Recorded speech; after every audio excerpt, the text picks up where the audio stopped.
소득 기준으로 하는 중산층 숫자는 60% 좀 가까운데 실제로 내가 중산층이라고 생각하면 40%밖에 안 되는 그 이유는 추락의 공포입니다. 내가 밑으로 추락할 거라는 두려움이 있는 겁니다. 지금 소득은 좋지만 내가 만약에 교통사고가 난다. 내가 작은 가게를 운영하는데 손님이 안 와서 문을 닫게 된다면 또는 내가 지금은 소득이 있지만 은퇴하고 나면 내가 더 이상 수입이 없다면 이거에 대한 불안감이 너무 큽니다. 그래서 우리나라 중산층은 소득은 중산층이지만 마음은 불안한 중산층. 그래서 내가 중산층의 소득을 갖고 있으면서도 중산층이라고 생각하지 않는 사람이 너무 많습니다. 유럽에서는 내가 중산층이라고 생각하는 사람이 평균 60 내 70% 됩니다. 물론 미국은 최근에 많이 낮아져서 45%로 내려왔습니다. 우리나라 비슷하죠. 그러니까 북유럽 국가는 80% 수준. 스웨덴, 덴마크, 노르웨이, 핀란드 이런 사람들은 학비라든지 의료비 부담이 적고 내가 살 집을 마련하는데 큰 어려움을 겪지 않기 때문에 스스로 내가 중산층이라고 생각하는 사람 숫자가 상당히 많습니다. 이것은 내가 살아있는 동안 앞으로 계층 상승이 이루어질 것이냐 보여주는 그래프입니다. 2013년에 54%인데 2019년에 64%로 계층 상승이 어려울 거라고 생각하는 사람이 늘어났습니다. 부정적인 응답이 늘어난 거죠. 그러니까 우리 대한민국 국민 3분의 2가 내 생애에 더 올라가지 못할 거라고 본 겁니다.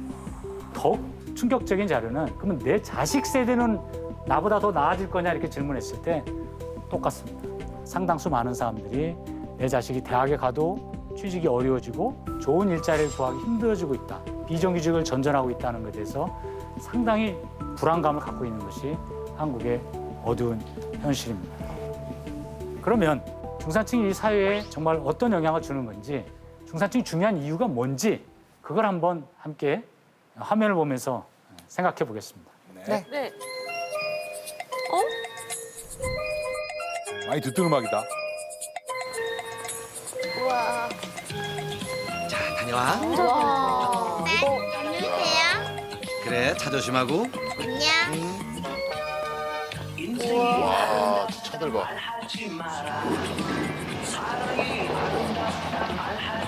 좀 작작하지 그래. 아, 말씀하십시오. 어제 조선까지 쫓아가지고요. 야, 이게.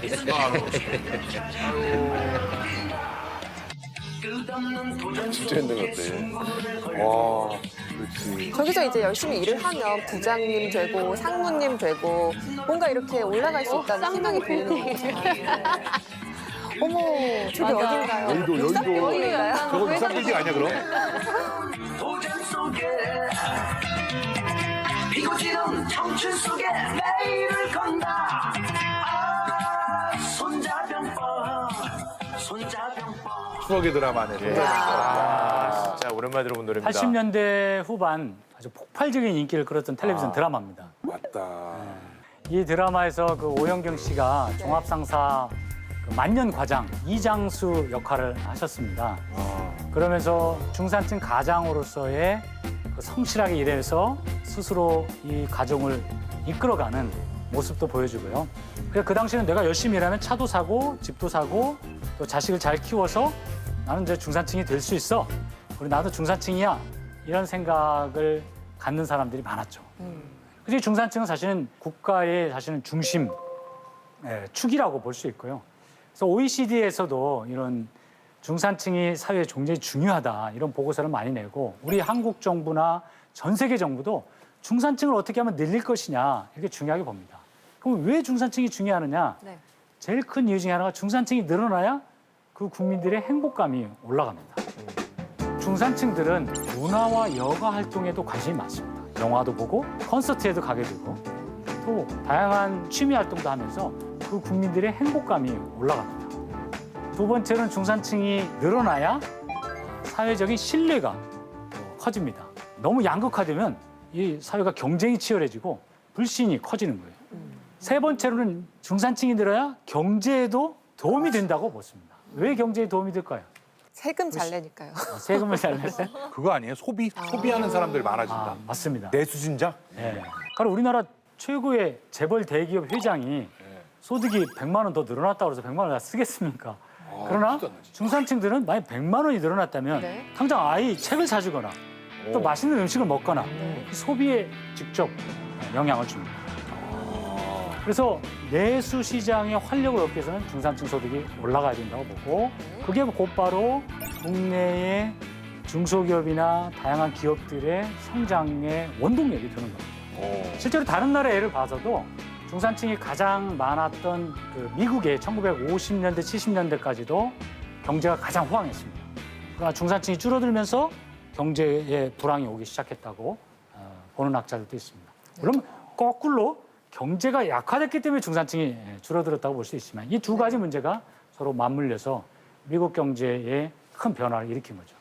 그래서 중산층들이 두터워야 그 사회의 경제가 지속적으로 발전할 수 있다고 봅니다.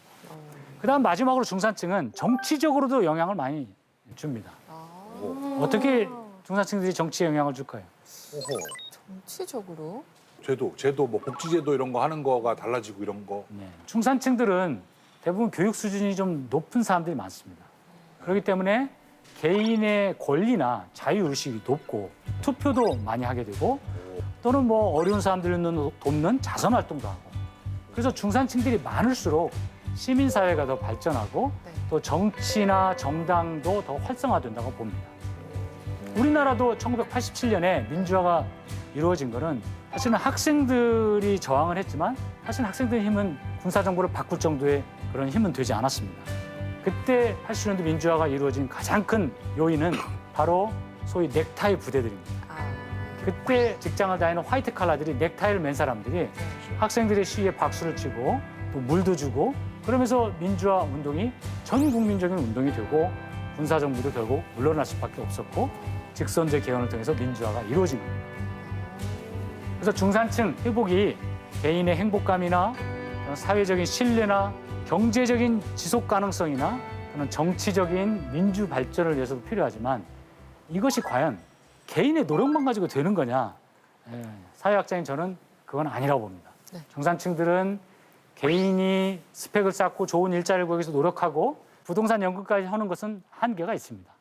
그래서 중산층이 안 된 사람도 개인이 무능한 사람이다, 게으른 사람이다. 우린 그렇게 생각해서는 안 됩니다. 열심히 노력하지만 올라갈 수 없는 사람도 많이 있습니다. 이 자료를 보면 프랭클린 루즈벨트가 대통령 후보 수락 연설에서 한 말입니다. 경제적 독재에 맞서 국민에 의지할 것은 조직적 힘을 갖춘 정부밖에 없다. 이렇게 말합니다. 그 당시에 미국은 1929년에 대공황이 왔었고 실업률이 수십 %에 달했습니다. 빈부격차가 미국 역사상 가장 큰 시대였습니다.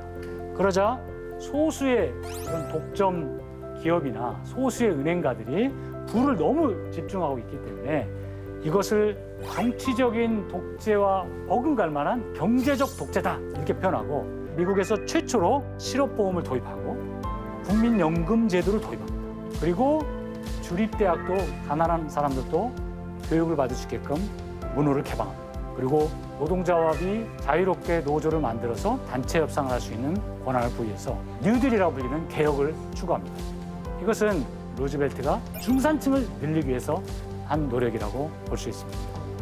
그래서 결론은 더 많은 중산층을 늘리기 위해서는 저는 정부 정책이 정말 중요하다고 봅니다. 정부가 소득 증대나 가계부담 경감, 또 다양한 재산 형성을 할 수 있는 세밀한 좋은 정책을 만들어야 중산층의 기반이 강화될 수 있다.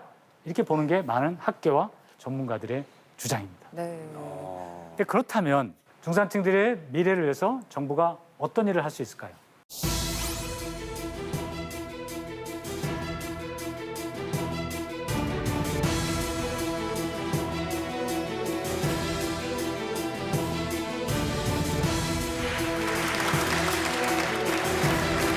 American Jobs Plan is a blue-collar blueprint to build America. Good guys and women on Wall Street, but Wall Street didn't build this country. The middle class built the country, and unions built the middle class.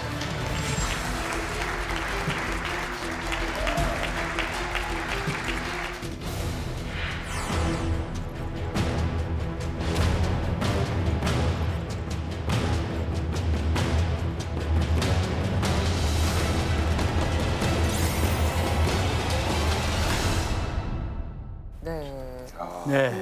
자료 화면 중에 봉준호 감독의 기생충도 잠깐 나오던데 맞다. 거기도 부자가 나오고 가난한 사람도 나오고요. 중산층은 눈에 띄지 않습니다. 우리 한국을 어쩌면 상징적으로 보여주는 영화죠. 그러니까 미국에서도 중산층이 급격하게 축소되자 중산층을 늘리자 하는 노력들이 좀 적극적으로 이루어지고 있는데 최근에 대통령이 당선된 바이든 대통령도 지난 4월에 중산층 보건 청사진을 발표했습니다. 네. 이 화면을 보면은 세금에 대해서 먼저 개혁을 추구했습니다.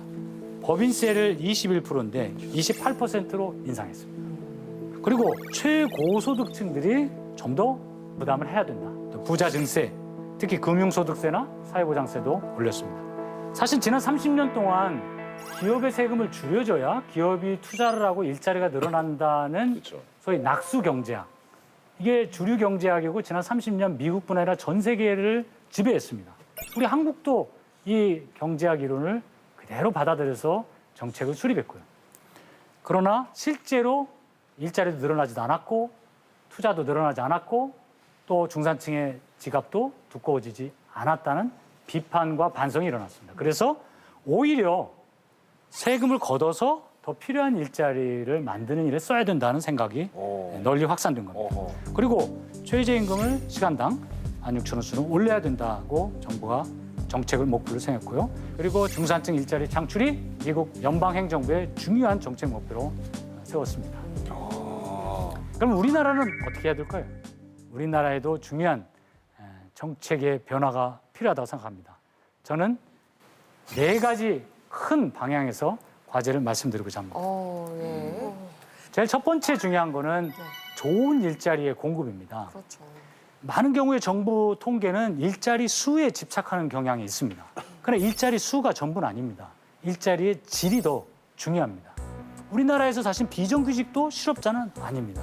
그러나 비정규직을 본인이 원하지 않았는데 어쩔 수 없이 취직하고 낮은 임금만 받는다면은 그거는 중산층이 될 수도 없고 그 사람은 행복하다고 느끼지 못할 겁니다. 그래서 장기적으로 비정규직을 줄일 필요는 있습니다. 그러나 한꺼번에 비정규직을 줄이기에는 현실적으로 어렵습니다. 그렇기 때문에 결국 민간 기업이 일자리를 많이 늘려야 되는데 과거에는 민간 기업 중에서도 투자를 많이 하는 회사에게 인센티브를 줬어요. 그래 이제는 오히려 일자리를 많이 창출하는 기업을 정부가 더 지원해야 되고 또 일자리를 더 많이 창출할 수 있을 것 같은 그런 산업에 더 지원을 해야 됩니다. 그다음에 기존에 있던 그런 비정규직들은 한꺼번에 줄일 수 없다면 정규직하고 임금 격차를 줄이는 정책이 필요하다는 겁니다. 즉 동일한 노동에 대해서는 동일한 임금을 주는 원칙에 따라서 정규직과 비정규직의 차별을 가능한 줄이는 정책이 이루어져야 합니다. 특히 무엇보다도 사회보험 사각지대에 있는 비정규직 노동자들에게 사회보험 혜택, 그중에서도 고용보험과 국민연금 혜택을 받을 수 있도록 정부가 획기적인 조치를 취해서 일자리의 양이 아니라 질을 높일 수 있는 그런 정책 변화가 시급하다고 볼 수 있습니다. 지금 우리 제작진이 출연료를 다 동일하게 받으면 어떻겠냐라는 식으로 지금 저한테 얘기를 한 것 같은데 공산당하고 구별을 해야 됩니다, 우리가. 잘못하면 공산당이 되는 거예요. 두 번째로 네. 중요한 문제는 교육입니다.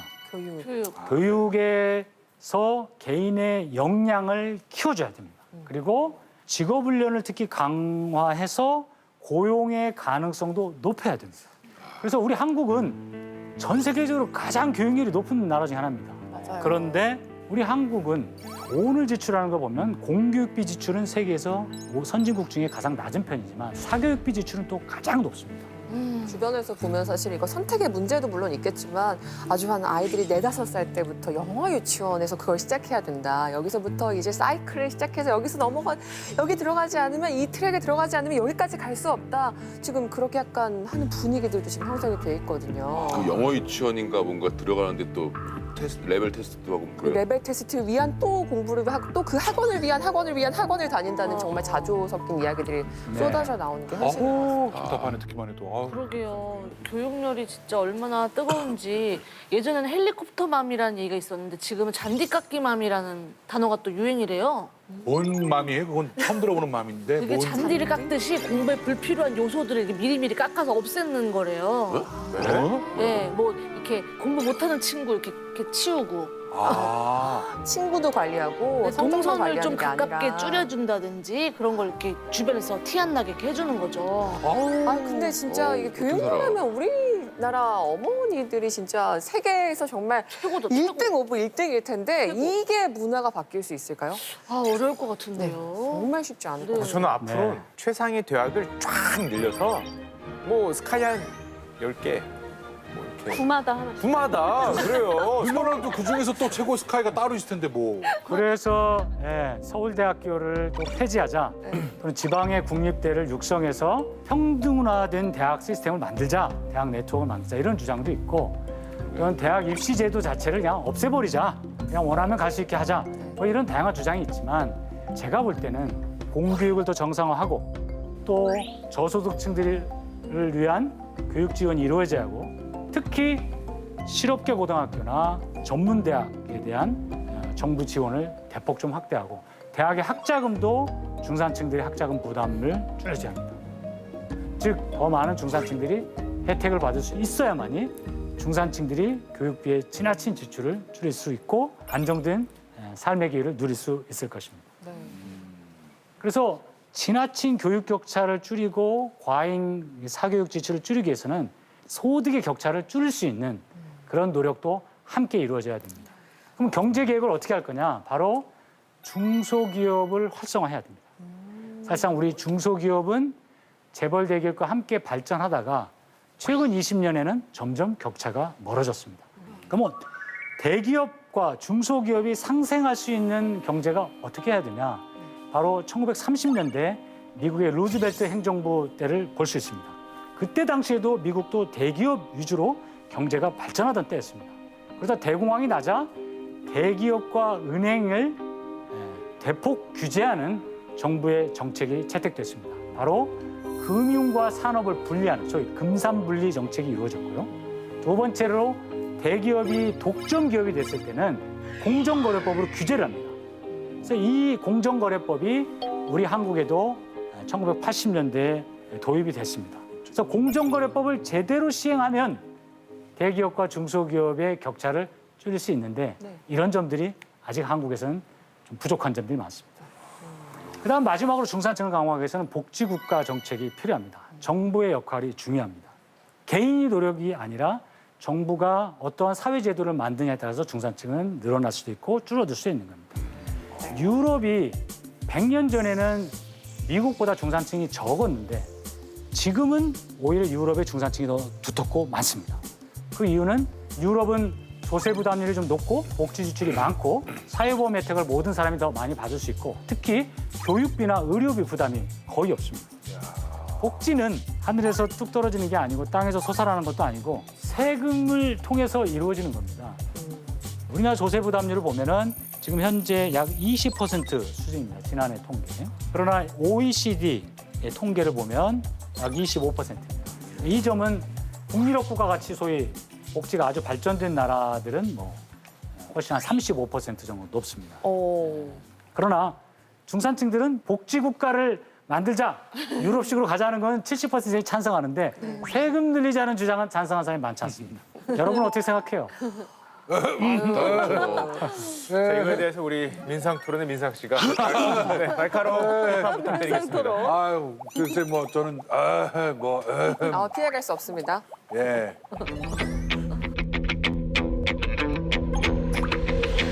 잘 됐으면 좋겠습니다. 모든 일이 잘 됐으면 아니 좋겠습니다. 근데 진짜 이거 솔직히 세금 당장 내라고 하는 게 쉬운 일이 아니잖아요. 맞아요. 근데 아마 누구나 다 좋아하지 않을 거예요. 네. 이게 또 세금을 낸 만큼 더 많이 받는다. 우리가 다 같이 혜택을 받는다. 이런 인식을 줘야 되는데 느낌은 조금 그 낸 것만큼 못 받는 것 같다. 뭐 이런 자꾸 피해의식을 좀 많이 느끼는 것 같기도 하고요. 받는 거 없는 것 같은 느낌이지. 거긴 여러 가지 이유가 있는데 첫 번째 이유가 있습니다. 뭐냐? 공무원들이나 정부를 별로 믿지 않습니다.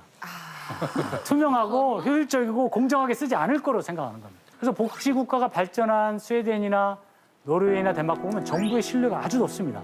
그래서 세금을 더 내자고 해도 이 사람 어차피 내가 낸 돈도 나한테 돌려줄 거니까 별로 거부감이 적습니다. 한마디로 말하면 공동 구매, 공동 소비 같은 거죠. 내가 공동으로 구매하면 훨씬 더 비용이 줄어들잖아요. 내가 더 많은 혜택을 받을 수 있다고 보는 겁니다.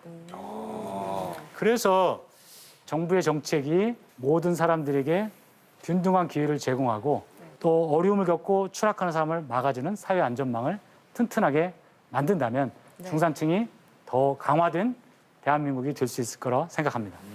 자, 그러면 화면을 한번 같이 보겠습니다. 부자와 가난한 사람의 불평등은 모든 공화국의 가장 심각한 질병이다. 명언. 이 국가는 모두가 평등한 시민이라는 그런 정치적 합의를 위해서 우리가 만들어진 겁니다. 그런데 부자와 가난한 사람이 격차가 너무 벌어지고 균형이 깨졌을 때는 그 사회에 갈등이 생기고 불신이 생기고 또는 정치적인 시민 내전이 발생할 수 있는 겁니다. 즉 중산층이 약화되면 사회 양극화가 심화되고 사회 갈등이나 해체 위기도 직면합니다. 중산층이 늘어나야 경제도 지속적으로 성장할 수 있고 중산층이 튼튼해야 민주주의도 그 위에 발전할 수 있습니다. 중산층이 많아져야 더 많은 사람들이 행복해질 수 있을 것입니다. 네. 아까 추락의 공포라는 말씀까지 써주시면서 사실 이 중산층이 지금 사실 사라지고 있는 이 현실을 굉장히 냉철하게 진단을 해주셨거든요. 그런데 이렇게 대안까지 함께 제대로 모색해 볼 수 있어서 정말 의미 있는 시간이었고요. 중산층 우리 사회의 허리 아니겠습니까? 허리가 바로 서야 앞으로 나아갈 수 있고 또 위기 상황에 제대로 대응할 수 있는 것처럼 지금 이 코로나19를 비롯해서 지금 길어지고 있는 이 중산층의 위기 우리가 좀 지혜롭게 극복할 수 있을 거라고 믿습니다. 자, 오늘 귀한 이야기 들려주신 김윤태 교수님 여기서 보내드리겠습니다. 박수 보내주세요. 감사합니다. 감사합니다.